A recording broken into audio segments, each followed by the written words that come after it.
Hey, what's going on, everybody? So I wanted to do this really quick video to cover the Gayle King fallout. Basically, she did an interview with Lisa Leslie, and in that interview, she tried to basically push the agenda of digging up Kobe Bryant's past, where he had the sex allegations against him.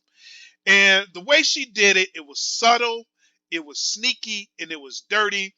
And it looks like there's been a lot of fallout from that. And I put together a series of videos that basically covers that fallout. You guys really have to see this. You're gonna like it. Some of the material I can't really show because there is a chance of getting copyright violations. And then some of the video is audio only.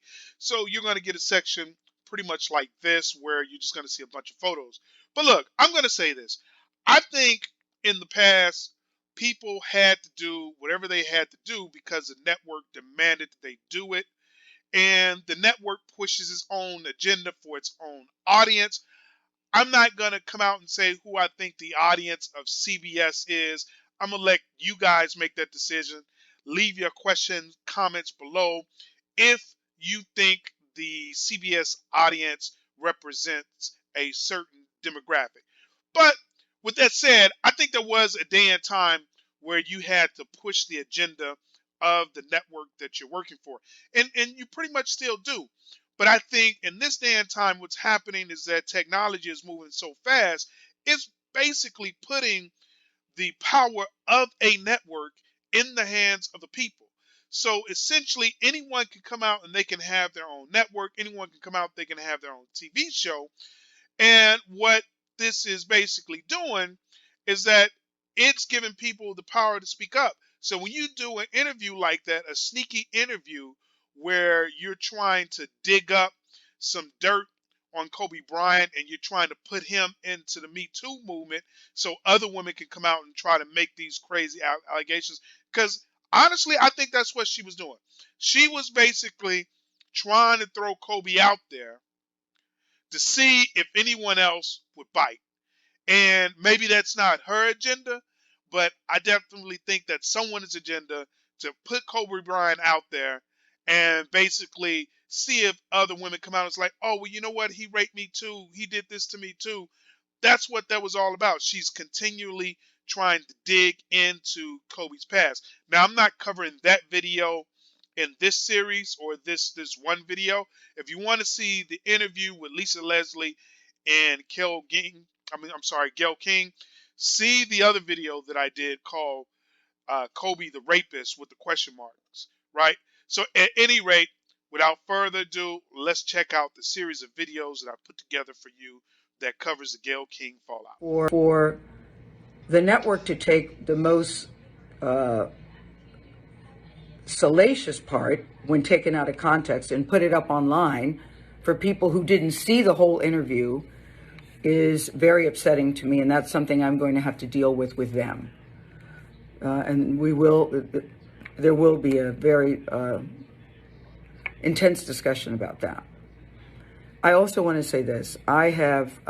Speaking of holding hearts, and we did a show yesterday, Oprah, on best friends and how meaningful they are to us. And I think the last 24 hours for your best friend have been pretty difficult after that interview with Lisa Leslie about Kobe. And I just wondered just how she's doing. She is not doing well. May I say she is not? She is not doing well because she has now death threats and has to now travel with security. And she's feeling very much attacked. You know, Bill Cosby is texting from, is tweeting from jail. And she's not doing well and feels that she was put in a really terrible position because that interview had already ran. It was over. And in the context of the interview, everyone seemed fine, including Lisa Leslie. And it was only because somebody at the network put up that clip, and I can see how people would obviously be very upset if you thought that Gayle was just trying to press to get an answer from Lisa Leslie. But she obviously, all things pass. She will be okay. but she hasn't slept in 2 days. Really? What do you think about all that criticism? I think the vitriol is, I think anybody can criticize anything, but the misogynist vitriol and the attacking to the point where it is dangerous to be in the streets alone, because it's not just the people who are attacking, it's the other people who take that message and feel like they can do whatever they want to because of it, you know? You have built this community. That's what you're doing with this tour. That's what you do with your friends. We have best friends. We were talking about this last night, that if one of our friends was going through this, It's you. There's no difference between you and what do you do? You support them, and you know, I was on the phone with her this morning. I was on the phone with her last night. I was on the phone with her the night before. I think you stand in the gap. You try to be there for your friends, but this is very hard, because when you have social media and the force of social media, and particularly people who didn't see either interview making attacks. And I think everybody has the right to have their opinion, but to do it with such vitriol is hate and meanness. Yeah. Gayle King, out of pocket for that shit. Way out of pocket. What do you gain from that? I swear to God, we the worst. We the fucking worst. We expect more from you, Gayle. Don't you hang out with Oprah? Why y'all attacking us? We your people. You ain't coming after fucking Harvey Weinstein asking them dumb-ass questions. I get sick of y'all. I want to call you one. Is it okay if I call her one? Funky dog-head bitch.